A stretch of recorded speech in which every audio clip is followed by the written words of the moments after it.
안녕하세요. 고생들이 많으시지요? 예, 지난번에 이어서 계속 말씀을 좀 드리면요.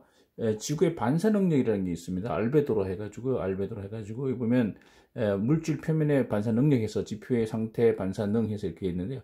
사막이 한 45% 정도 반사시킵니다. 근데 숲은 20%밖에 안 됩니다. 그러니까 지구 밖으로 반사되는 게 태양에서 들어오는 열을 반사시키는 거에 색깔 문제죠, 색깔. 예, 삼림은 뭡니까? 녹색이니까 검은색 계통이니까 흡수를 하지 않습니까?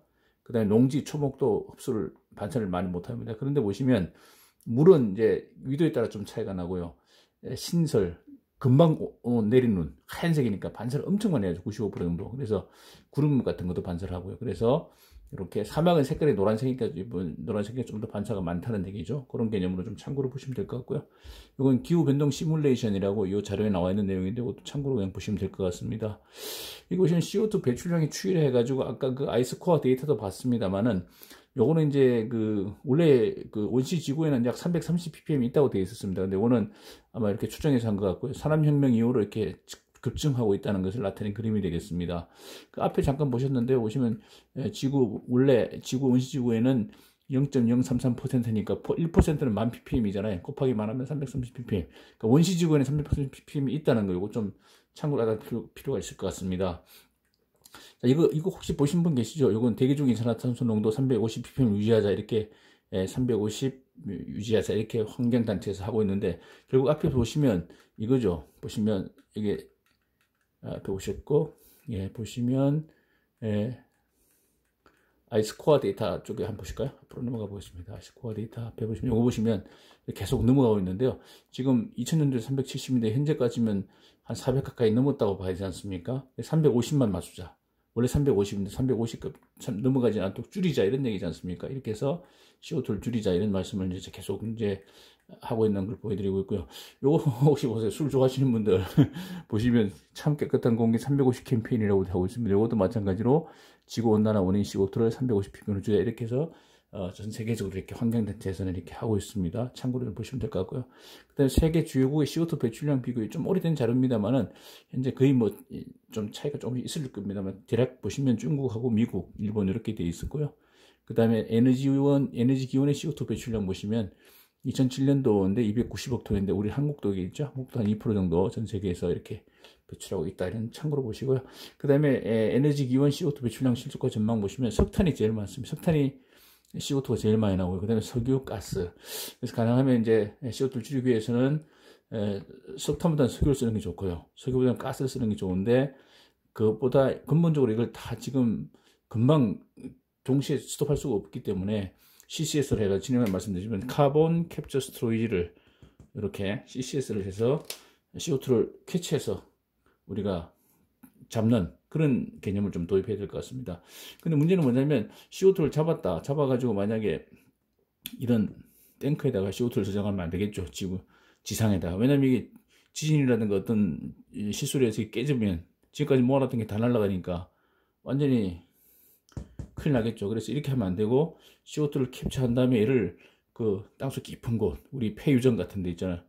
유전 속에 집어넣는 방식으로 지금 연구를 하고 있습니다. 그래서 폐유전 속에다 CO2를 폐유전 쏘면 이 속에 CO2가 들어가서 온도가 높으니까요. 땅 속에 CO2를 만약에 CO2를 여기다 집어넣으면 얘가 CO2가 결국 뭐 됩니까? C 플러스 O2로 분리돼 가지고요. O2는 그냥 산소니까 놔두고 C가 다시 석유로 바뀌는 거지 않습니까? 화석연료니까. 이렇게 해서 순환시키는 CO2를 혼합시켜야지 이렇게 지상에다 저장하는 건 안 된다 이런 얘기죠. 그런 개념으로 지금 연구를 하고 있다 이렇게 보시면 될 것 같습니다. 그 다음에 프레온가스가 조심하라는 프레온가스가 수천에서 수만 배, CO2보다 수만 배의 강력한 지구 온난화 가스이기 때문에 조심해야 돼요. 그 다음에 오존도 파괴합니다. 오존 프레온에 들어가면요. 프레온에 가면 결국 여기 보시면 프레온 분자, 염소 원자가 프레온에 들어있기 때문에 얘가 오존을 깨는데 이렇게 깬다는 거죠. 오존이 O3죠. O3가 있어야 자외선을 차단하는데 O3에 CL이 붙으면요. CL이 붙으면 어떻게 되냐면 이게 바뀐다는 거죠. ClO하고요. 더하기 O2로 바뀐다는 겁니다. ClO.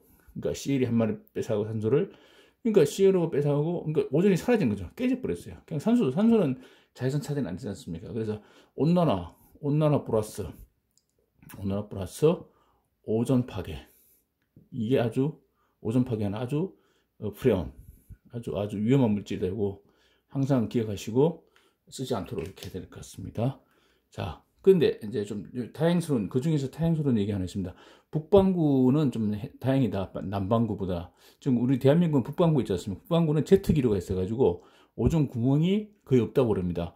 북극에는 오존 홀이 존재하지 않는다. 이것은 북반구에는 제트기류가 있어서 저위도, 적도 부근에서 많이 만들어진 오존이 제트기류에서 북극까지 오반되기 때문에 이렇게 되어 있습니다. 그래서 북반구는 그래도 오존 구멍이 거의 없는데 남반구 혹시 호주나 뉴질랜드 가시는 분들은 조금 더 조심해야 되지 않겠나 이런 말씀을 드리고 싶습니다. 자, 아주 좀 특이하고 좀 특이한 내용이 하나 있습니다. 조심해야 될 게 하나 있는데 지금 뉴질랜드 같은 경우에 화력발전소에 나오는 CO2를 양이하고요.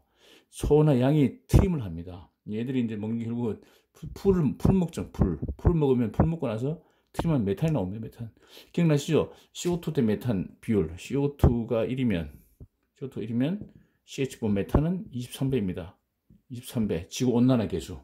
그래서 이 메탄 조심해야 됩니다. 그런데 지금 뉴질랜드 정부에서는 상당히 고민하고 있습니다. 이 소양을 다 없앨 수도 없는 거고. 자, 이걸 어떻게 하든 간에 하여튼 트림한 것을 다 잡으면 연료가 될 수 있겠습니다만 이걸 그냥 내버리니까 지구 온난화에 큰 영향을 준다. 그래서 정말 고민하고 있다는 거. 그런 거 좀 참고로 보시고요. 요거 한번 보시면 되겠습니다. 결국은 이제 그걸 모포입니다. 온난화는 모포인데 모포. 이불인데 이게 지금 너무 많이 두꺼워진다는 거잖아요. CO2라든가 특정 가스가. 그래서 이것을 적당한 두께로 있으면 그래도 지구는 제일 말씀드린 대로 마이너스 20에다가 플러스 35, 15 정도 되는 온도가 이 두꺼워지면 이제 결국 너무 온도가 올라가게 된다. 그런 개념을 우리가 좀 생각을 해봐야 될 것 같고요. 그래서 이제 앞으로 생각해 보는 거죠. 지금 지구상 역사에서 가장 혜택받은 시스템을 향수하고 있는데 100년 후 1000년을 위해서 우리는 어떤 일을 해야 되는가 이제 그런 개념으로 앞으로 좀 봐야 되지 않겠나 이렇게 좀 고민하는 그런 시간이 됐으면 좋겠습니다. 네, 감사합니다.